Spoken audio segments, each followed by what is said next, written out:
So to import and embed a GeoGebra applet into YouTube, first sign into GeoGebra, and then you actually have to, if you find one online, you actually have to save it to your own resources.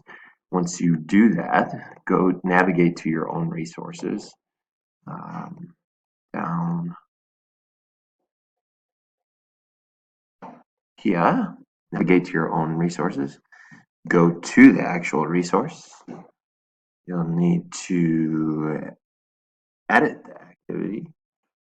Once you